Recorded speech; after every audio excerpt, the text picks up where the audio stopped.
El Señor esté con ustedes. Lectura del Santo Evangelio según San Lucas. En aquel tiempo, las autoridades hacían muecas a Jesús diciendo: a otros ha salvado, que se salve a sí mismo si él es el Mesías de Dios, el elegido. Se burlaban de él, ofreciéndole vinagre y diciendo: si tú eres el rey de los judíos, sálvate a ti mismo. Había encima un letrero en escritura griega, latina y hebrea: este es el rey de los judíos. Uno de los malhechores crucificados lo insultaba diciendo: sálvate a ti mismo y a nosotros. Pero el otro lo increpaba: ¿ni siquiera temes tú a Dios estando en el mismo suplicio? Y lo nuestro es justo, porque recibimos el pago de lo que hicimos. En cambio, este no ha faltado en nada. Y decía: Jesús, acuérdate de mí cuando llegues a tu reino. Jesús le respondió: te lo aseguro, hoy estarás conmigo en el paraíso. Palabra del Señor. Celebramos hoy la solemnidad de Cristo Rey, que finaliza el año litúrgico. El año del culto de la iglesia acaba en el día de hoy y ya el domingo que viene inicia el tiempo de Adviento, preparación a la Navidad y la Epifanía. Esta fiesta de Cristo Rey fue instaurada por Pío XI el 11 de diciembre de 1925 mediante la encíclica Quas Primas, que era la primera encíclica de su pontificado. A Pío XI, como a nosotros, le tocó vivir en un mundo donde había gobiernos, sistemas políticos que se presentaban como el absoluto, como los salvadores que van a resolver todo, apoyados en un nacionalismo absurdo que idolatra su propio país por encima de todos los pueblos, y ahí se dan ellos mismos la legitimidad total. Ellos tienen el derecho de hacer lo que les dé la gana porque encarnan el absoluto. Y el Papa les responde diciendo: el único absoluto verdadero para nosotros los cristianos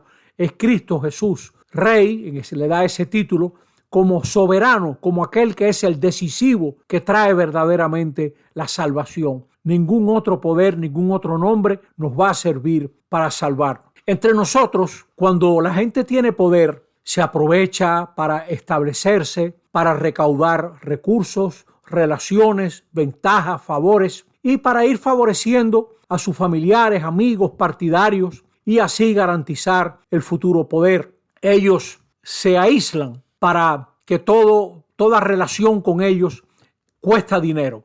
Hay que darle un dinero para que ellos le resuelvan a uno. Es una forma totalmente corrupta de usar el poder. Por eso ese tipo de poder divide, genera un adentro y un afuera, crea dinamismo de venganza, de revancha.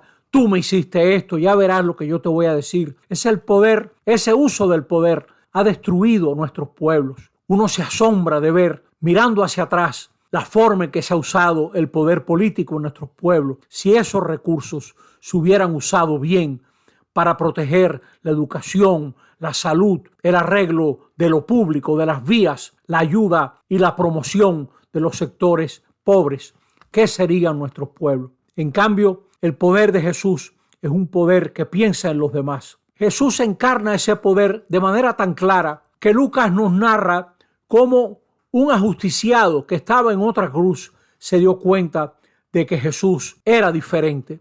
Este Jesús se deja abordar por un bandido que no cuenta y está en la cruz y no se baja, no entra en ningún tipo de dinamismo de venganza, no responde a la burla con el insulto: perdónalos, Padre, que no saben lo que hacen. Hoy la iglesia nos coloca delante de la cruz de Jesús, ahora que se acaba el año. Algunos ven en este crucificado un fracaso y un fracasado, una causa perdida. Otros, con un corazón limpio, ven en Jesús a un justo, a alguien capaz de salvar. El mal ladrón confía en el egoísmo de Jesús: sálvate a ti mismo y sálvanos a nosotros. Ese pobre hombre confiaba más en el egoísmo de Jesús. En cambio, el buen ladrón confía en la bondad de Jesús. Le pide un recuerdo.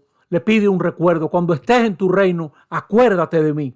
Le pide un simple recuerdo y Jesús lo invita y lo adentra en el hoy de su victoria. Hoy estarás conmigo en el paraíso. Si tienen tiempo, recorran cómo ese hoy de Lucas se va repitiendo a lo largo del Evangelio. Les invito a leer, sobre todo, por ejemplo, el capítulo 4 a partir del verso 18. Ustedes van a ver cómo de nuevo ahí sale el hoy.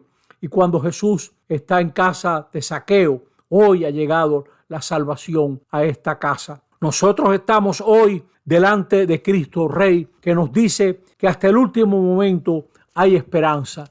Responsabilicémonos de este año que termina para nosotros ver qué tenemos que cambiar. Fíjense cómo en la primera lectura se promueve un tipo de relación con el líder basada en la sangre. En la sangre. Somos de tu misma sangre, David, pastor y guía victorioso, pero es un ungido que lleva adelante sus intereses. Y sucede lo que plantea Pablo en la segunda lectura. Viene la tiniebla, la trampa, la arbitrariedad, el sálvese quien pueda.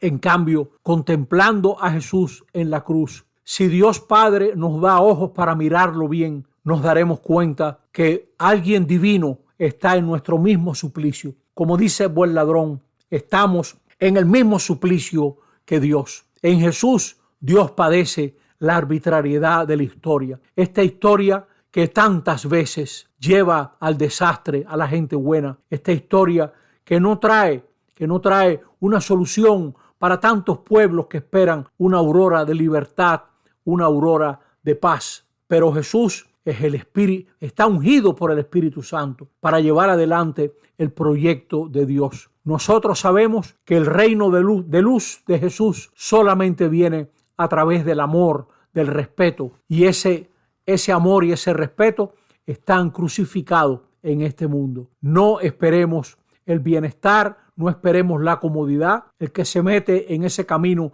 de la reconciliación, del respeto, de creer y salvar toda vida, sea la de quien sea, va a sufrir mucho. Pero tenemos el ejemplo de Jesús, tenemos la fuerza del crucificado, donde se revela que ese es el camino que Dios ha elegido para salvarnos. El Hijo asume nuestra situación para en carne propia destruir toda esta maldad que nos atenaza. Nosotros, como el buen ladrón, reconozcamos lo que ha sido y reconozcamos delante de quién estamos ahora que se acaba el año. Y también nosotros, digámosle a Él, Jesús, acuérdate de nosotros. Enséñanos a ser más compasivos, a valorar más el bien de los demás que nuestro dinero, a valorar los proyectos nobles y apostar como tú a que la gente que vive en tiniebla puedan vivir en la luz. Ese es el camino que pasa por la cruz, pero lleva a la luz. Cristo Rey nos bendiga para terminar este año litúrgico con un acto de contrición y al mismo tiempo con una acción de gracia, con un acto de esperanza. El Señor de la historia sigue caminando con nosotros. Cristo que estuvo entre nosotros nos acompaña y es el que viene y vendrá. Así sea. Amén.